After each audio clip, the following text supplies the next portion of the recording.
So I usually talk about historical costumes, but today I've decided to switch it up a bit. I don't love all of the Marvel Cinematic Universe, but the Thor movies are definitely my favorite. With the Loki show coming out on Wednesday, it was supposed to be Friday, but they changed it. I wanted to talk about my all-time favorite Marvel movie, Thor Ragnarok. I don't know if you can tell, but my favorite character is Loki, and I haven't seen the new show at the time of recording this, but I'm sure as soon as it came out, I watched it. While waiting, I looked a little bit into the costumes in Thor Ragnarok, and that's why I decided to make this video. Thor Ragnarok is the third Thor movie directed by Taika Waititi. It follows Thor as he attempts to stop Ragnarok and his sister Hela. He creates a team of superheroes that he calls the Revengers to help accomplish his goals. The team consists of his brother Loki, his new friend Valkyrie, and his old friend Bruce Banner or Hulk. I will talk about all these characters' costumes in detail except for Bruce because for most of the movie he's just wearing one outfit, and for the rest of the movie he isn't wearing very much outfit. The costume designer for Thor Ragnarok is Rubeo. She also designed Jojo Rabbit, WandaVision, Avatar, and is also designing the upcoming Thor movie Thor Love and Thunder. Most of the Marvel movies have a very specific look to them, which I can't exactly describe, and I guess it makes sense because they're all superhero movies and made by the same company, but the ones that stand out and look different from that are my favorites, and Thor Ragnarok is one of those. Rubeo said to start her costume, she needs to meet with everybody who is working on the movie and figure out the characters, character development, and work alongside the pre-visualization team. Hela's costume especially has a lot of visual effects, but I will talk about that later. Rubeo has to test everything to make sure that it will work, the color, the fit, the fabric. Because Thor Ragnarok is an action movie, they also have to make sure that it works with the action that the actors and their stunt doubles are doing, so it looks good enough. Rubeo puts a lot of importance on the fabrics that she uses for the costumes. She grabs everything at the same time, already knowing what she wants to make with them. The fabric comes from all over the world: India, Italy, Mexico, Czechoslovakia, America. She specifically said that they looked to fabric from China to make the capes. She used real leather because apparently it works best for action. She put traction on the soles of their shoes, and she, for obvious reasons, used lightweight materials. Rubeo's job doesn't end with designing. On set, she helps with any repairs that might be needed. For the inspiration behind Thor Ragnarok, Jack Kirby was very important. As one of the biggest comic book artists, writers, and editors, Jack Kirby's specific style is noticeable in Ragnarok. In one of the scenes, we can see a work of art that looks almost the same as Kirby's art. The colors and fashion of the planet Sakaar specifically are a nod to the style. The distinct color and art is one of the reasons Thor Ragnarok stands out from other Marvel movies. Ladies and gentlemen, I give you Lord of Thunder. Thor is the main character of the movie, obviously. He goes on a journey of character development, and his costumes reflect that. Thor wears a lot of silver, occasionally red, and because of lightning and comic books, is often associated with blue. He looks very much like a typical superhero. We first see Thor wearing an outfit that is similar to outfits he's worn in other movies, although he has been voluntarily exiled from Asgard, and so he's missing most of his armor, but he still has his recognizable long hair and red cape, a very typical Asgardian Thor outfit, although he doesn't have the armored sleeves he usually has. Visiting Earth to find Odin, Thor wears a very normal outfit: jeans, tennis shoes, a t-shirt, black hoodie, and a jean jacket with his hair tied back. There isn't much to say about this disguise. He fits in very well and he looks comfortable doing so.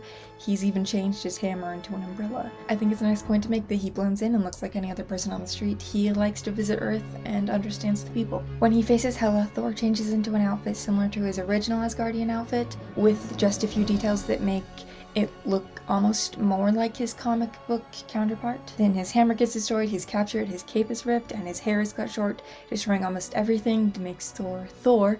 Causes both him and the audience to challenge how we sort of view him and what makes him Thor. Fighting in the gladiator ring, Thor hasn't changed his clothes, but they have been altered to sort of fit the Sakaarian style. Along with the now short hair, Thor has a winged helmet, a note to the comic book helmet he seems to have abandoned in the MCU. He has a couple pieces of armor, both a blue color and clearly from Sakaar. Across his face and all the way down to his boots, there's red designs or writing along his outfit, again clearly Sakaarian.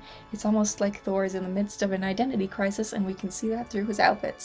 As the movie progresses, Thor begins to lose some of the Sakaarian aspects of his outfit. The last time we see Thor is in the end credits. He's wearing an outfit pretty much the same as before, although it's completely void of color. Thor is only wearing black, which is quite ominous considering what happens next. Welcome home. I saw you coming. Of course you did. Loki is Thor's adoptive younger brother, the god of mischief, a villain turned anti-hero, and very clearly my favorite character. He is partial to dark colors, black and green specifically, and usually dresses quite formally as far as I can tell. Loki's costumes, like Thor's, reflect the character development that he goes through in the movie. The first time we see Loki, he does not in fact look like Loki. He is using his magic to appear as his father Odin. Odin is wearing orange robes that are almost plain, but the colors aren't something Loki would wear, so when Loki reveals it's him, not Odin, he's wearing green robes. The asymmetrical robes aren't as elaborate as what we have usually seen Loki in, almost like he's become comfortable over the last few years. He also wears the robes for a moment when confronting Hela. When looking for Odin, Loki is wearing a completely black suit. Next to Thor, he looks very out of place. We know that Loki doesn't exactly respect Earth or its people, and we also know that he loves to be dramatic. This suit lets us see just how different Thor and Loki are. While Thor is comfortable, Loki remains formal. Great planning. How was I supposed to know? Can't see into the future, I'm not a witch. No? Why'd you dress like one? Hey. When we see Loki again on Sakaar, he's wearing Sakaarian armor. It's blue and yellow and purple, not green. It has a cape and armored shoulders, and he has sleeves, unlike Thor or Valkyrie. He again has a more formal style. He's trying to fit somewhere where he doesn't belong, become something he isn't. Rubeo said that one of Loki's weaknesses is to associate with the wrong people, in this case the Grandmaster. Loki has abandoned his own people and is trying to escape Hela, so he adopts the Sakaarian style, sort of to avoid thinking about the problems he's just left behind. In the final fight of the movie, Loki comes back to help Thor and make sure the Asgardians escape, and he's changed his outfit. While the Sakaarian style of his clothes remain the same, Loki is now wearing his iconic green. He also has his gold helmet similar to ones he's had in previous films with the big horns. He goes back to his original color palette and his Guardian helmet when he finds his senses to help Thor and be a good brother again, as Rubeo says. I also wanted to show off my costume. It's not as impressive as the movies, but I've only worn it a few times, so I thought I could show it off. I even made a helmet, which I am pretty proud of. I actually wore this to meet Tom Holland, which was fun. Kneel before your queen. Hela is Thor's older sister, the goddess of death, and she is trying to reclaim the Asgardian throne. She's the antagonist of this movie and a very fun villain. Hela wears a very typical color palette, black and dark green. A lot of people have pointed out that her color palette is the same as Loki's, which is funny because she's only blood related to Thor. I don't think it was intentional to match them, I think the colors are just easily associated with villains. Hela only wears one outfit throughout the entire movie, although according to Rubeo, with the CGI, Hela's outfit was the most difficult to make. Her outfit is pretty much just a black bodysuit with a digitally printed dark green pattern and occasionally a matching green cape. They didn't want her to have to wear a gray tracking suit or capture suit, so instead they created an active marker setup that could be captured by infrared cameras on the set. I don't exactly know what that means, but it worked out for them. She has shoulder cutouts and the cursed woman in superhero wearing high-heeled boots. I'm pretty sure most of the time wedge heels are supposed to make the actresses as tall as the actors they're working with, but you would think there'd be a better solution than these shoes every time. They're not that good. As the plot progresses and Hela gains more power, her outfit sort of begins to heal itself. Her hair and makeup also change. Her eye makeup at the beginning is dark, her face is pale, and she wasn't wearing lipstick or anything. Towards the end of the movie, her eyeshadow is less intense and she's wearing lipstick that, in my opinion, does not look good on her. Her hair also goes from a sort of shaggy, messy cut to just completely straight. Personally, I think Hela looked best before the makeover. Speaking of her hair, Hela wears a headpiece that resembles antlers throughout the movie. This takes heavy inspiration from the comics, and overall her outfit is almost identical to her Jack Kirby comic book counterpart. Sometimes the headpiece was a physical item that she wore, but usually it was just done with motion capture because it was really big and heavy.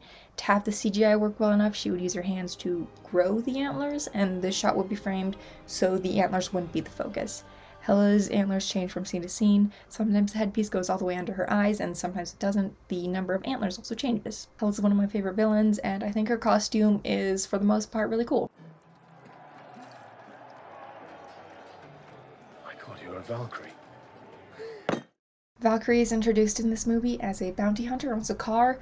Valkyrie, or Scrapper 142, is the only name she's given, although Valkyrie is the thing she is, not her actual name. We never exactly figure out what her name is, but in the comics her name is Brunhild.